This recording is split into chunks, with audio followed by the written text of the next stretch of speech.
YSR Congress party అనే పేరు వినబడ్డ నాయకుడైన సానుభూతిపరుడైన అయితే కొట్టు లేకపోతే చంపే, లేదా అయితే చంపే లేకపోతే కొట్టు, ఈ స్టేజ్లో నడుస్తున్న ఘటనలు దానికి సజీవమైనటువంటి సాక్షినే రాసుకోవాలి. మిగతా పత్రికలన్నీ ఇప్పుడు అవి వ్యక్తిగత గొడవల కింద చూపెడుతూ ఉంటుంటాయి. కాబట్టి తాజాగా అనకాపల్లి జిల్లా కసింకోటలో జగనన్న కాలనీలో ఇంటిని ఆదివారం కూటమి నేతలు ధ్వంసం చేశారు. స్థానిక వడ్డీ వీధిలో ఉన్నటువంటి జగనన్న కాలనీలో వైఎస్ఆర్సీపీ సానుభూతిపరుడు బండారు గణేష్ కొత్తగా నిర్మించిన ఇంటి మీద 2 జేసీబీలతో దాడి చేసి ధ్వంసం చేశారు. నిన్ననే ఆ వీడియో కూడా నేను ప్రొజెక్ట్ చేశాను. అదే సందర్భంలో అన్నమయ్య జిల్లా కేవీపల్లె జడ్పీటీ సభ్యురాలు గజ్జల శృతి ఇంటి మీద శనివారం రాత్రి టీడీపీ వర్గీయులు దాడి చేశారు.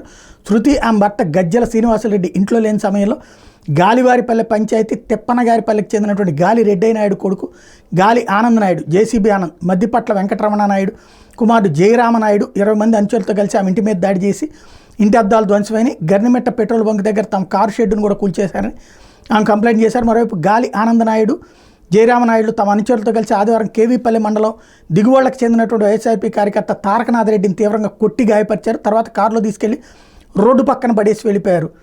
ఇది ఇంకొక సంఘటన. లేకపోతే చిత్తూరు జిల్లా వెదురుకుప్పం మండలం తిప్పినాయుడుపల్లె సమీపంలోని వైఎస్ఆర్సీపీ కార్యకర్తల మీద టీడీపీ నాయకులు ఆదివారం రాత్రి దాడులకు తెగబడ్డారు. స్థానికుల సమాచారం ప్రకారం తిప్పినాయుడుపల్లె ఎస్సీ కాలనీ నుంచి శ్మశానానికి వెళ్లే రోడ్డు మీద నిలబడి ఉన్న వైఎస్ఆర్సీపీ నాయకుడు ఉప సర్పంచ్ శేషగిరిని టీడీపీ నాయకుడు విజయ నరసింహారెడ్డి, అతని అనుచరులు శివయ్య, రాంబాబు, నిరంజన్, గుణశేఖర్, సతీష్, అబ్బులు, గుణశేఖర్, దివాకర్ అటకాయించి మూకమ్మడిగా దాడి చేశారు. అదే గ్రామానికి చెందిన ఎంపీటీసీ సభ్యుడు భాస్కర్ దాడిని అడ్డుకునే క్రమంలో టీడీపీ నాయకులు విజయ నరసింహారెడ్డి అతని కులం పేరుతో దూషించారన్నట్టు వీళ్ళు చెప్పుకొచ్చినటువంటి ఇంకొక అంశం. లేకపోతే గింజుపల్లి శ్రీనివాసరావుని జగ్గయ్యపేటలో దాడి చేసి గాయపరిచినటువంటి సంఘటన, ఆ విజువల్ కూడా సోషల్ మీడియాలో వైరల్ అవుతుంది. మరోవైపు కర్నూలు జిల్లా బిల్లేకల్లో టీడీపీ నేతల బెదిరింపుతో రైతు ఆత్మహత్యాయత్నం చేసుకున్నటువంటి సంఘటన.